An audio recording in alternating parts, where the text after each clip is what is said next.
Hello, everyone, and welcome back. So what's on tap for today?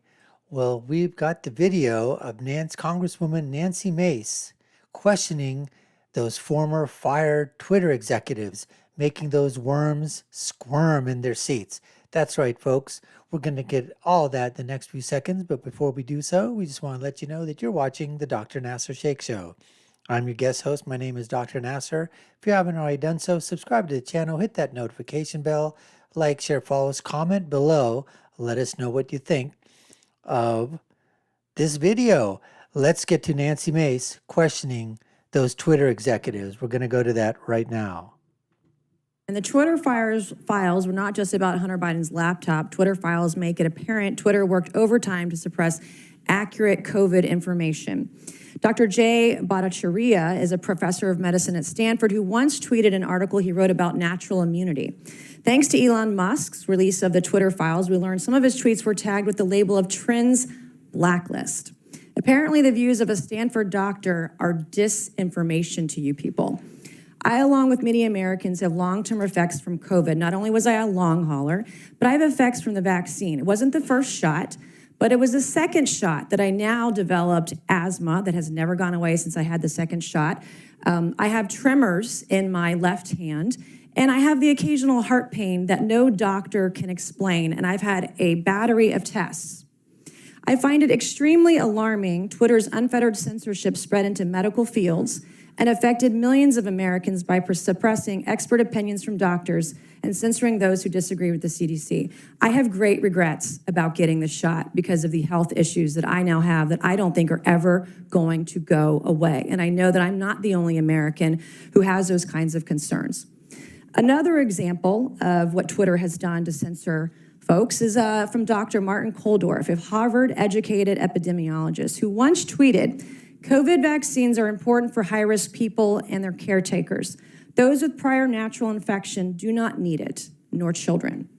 The Twitter files reveal this tweet was deemed false information because it ran contrary to the CDC. So my first question this morning of Ms. Gadde, may I ask of you, where did you go to medical school? I did not go to medical school. I'm sorry? I did not go to medical school. That's what I thought. Why do you think you or anyone else at Twitter had the medical expertise to censor a doctor's expert opinion?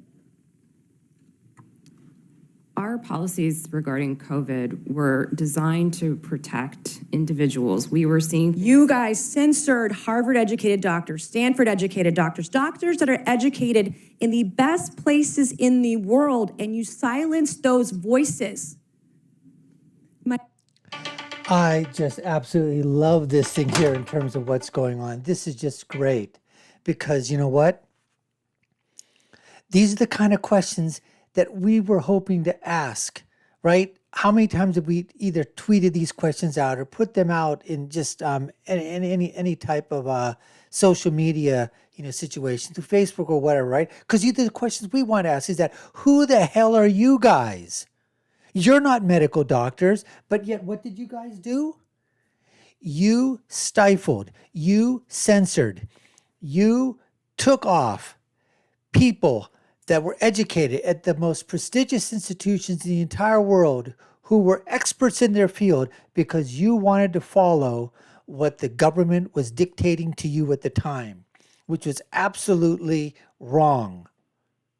And you were following and you were in compliance with working with government regulations to shut down anything that was contrary to what the CDC was putting out. And now people are paying the price for that in terms of that. And so Nancy's going right after these guys.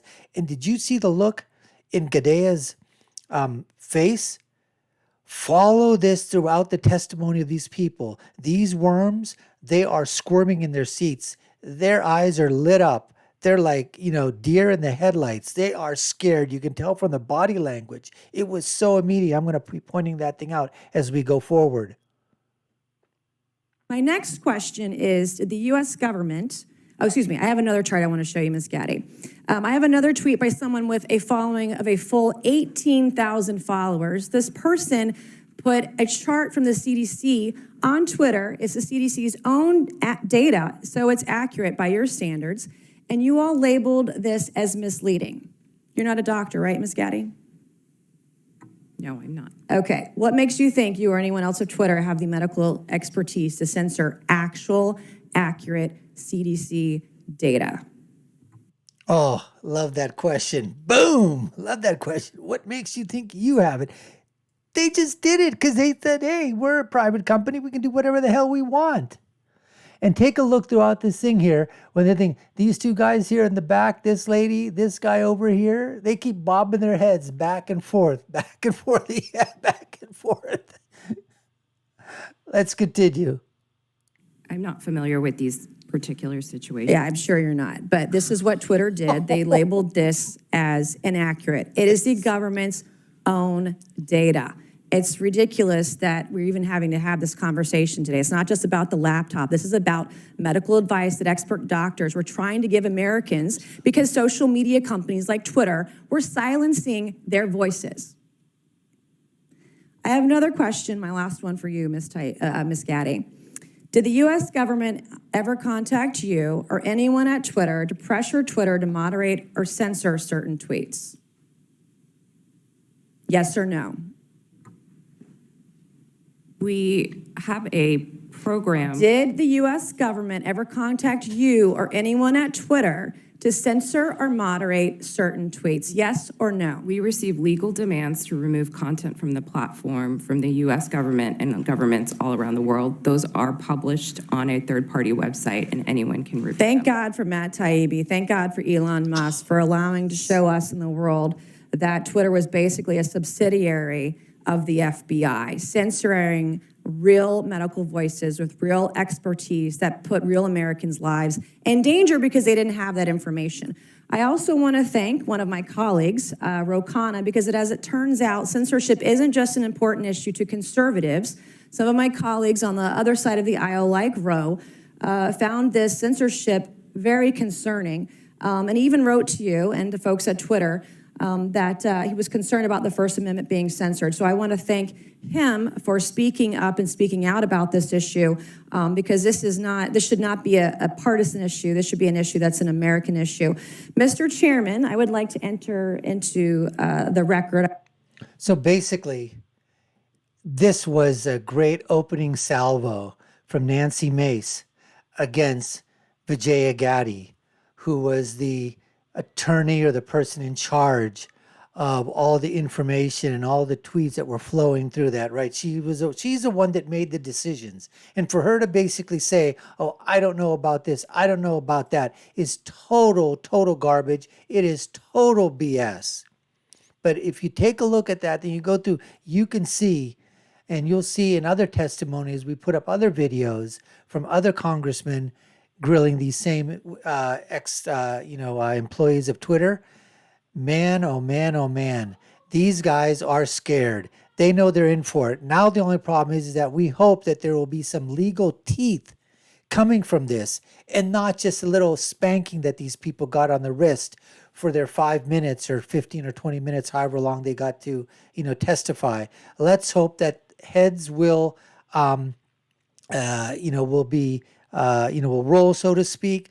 Let's say that there will be some incarceration and jail time or fines of some kind to these people so that other CEOs, other private companies, their executives will take a look and say, hey, before we do something along the same lines as what Twitter did, let's make sure we don't, because we don't want to suffer the same consequences. That's what we're hoping for. Anyways, we appreciate you taking the time to watch.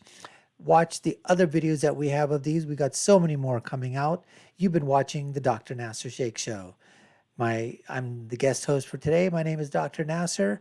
If you haven't done so, subscribe to the channel, hit the notification bell, like, share, and follow us. Comment below. Let us know what you think. I'll leave you with my final thought, which is, when you're right, you're right. And when you're left, you're wrong. See you again next time, folks. Take care and stay safe.